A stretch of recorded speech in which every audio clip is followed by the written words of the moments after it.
Alors, comment circule le fluide frigorigène? Ici, dans le compresseur. Donc là, on a les deux chambres. Hein. Donc les deux chambres sont vraiment séparées, elles sont isolées. Ici, on a un joint métallique qui est là, qui fait vraiment la séparation entre les deux chambres. La chambre BP ici, on reconnaît ici avec les deux clapets BP. D'accord? Et la chambre HP qui est ici. D'accord? Donc le fluide frigorigène, comment il circule? Mathieu. Donc il est aspiré par là.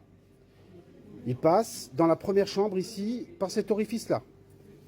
Et lorsque les deux pistons descendent, les deux clapets BP qui sont là, qu'est-ce qu'ils font? Ils se déforment vers le bas. D'accord? Le fluide rentre dans le cylindre. Et lorsque le piston remonte, alors les deux clapets BP se ferment par contre, et les deux HP s'ouvrent. Et donc on va avoir la deuxième chambre ici qui va se remplir avec du fluide HP, et on va ressortir du compresseur par cet orifice-là et par la vanne de service HP qui va être là. D'accord? Donc ça, c'est comme ça que passe le fluide frigorigène dans le compresseur. Donc là, si j'enlève la plaque à clapet ici, donc là, c'est pour ça qu'on l'appelle semi-hermétique, hein, il est démontable, je l'enlève dans la joie, la bonne humeur. Là, on se retrouve ici avec les deux clapets BP, d'accord? On voit bien ici qu'ils peuvent se déformer vers le bas, d'accord? Et donc, du coup, on a encore un joint ici qui fait étanchéité entre la plaque à clapet ici et donc le bloc moteur qui est là. D'accord? Ouais. Donc tout ça, c'est démontable et remplaçable. Hein. Donc ça, c'est un métier aussi intéressant du frigoriste. OK? Et donc ici, si je retire mon clapet qui est là, on voit ici à l'intérieur donc les deux pistons, les deux cylindres. D'accord? C'est ici que ça se remplit.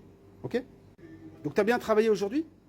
Puisque là, donc du coup, on a branché notre plaque à borne, d'accord? Donc dans un compresseur de ce type-là, c'est un compresseur triphasé.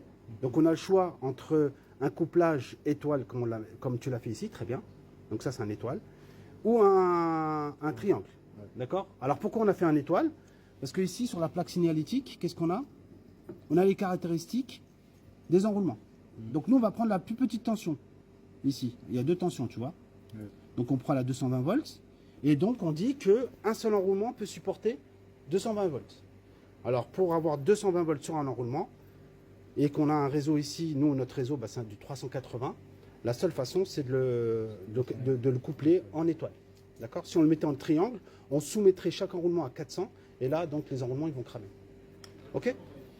Donc là c'est bien, tu as fait le boulot, donc on a fait le couplage ici, on a raccordé nos trois phases ici, d'accord? Et donc je te laisse allumer, on voit la bébête tourner. À toi de jouer.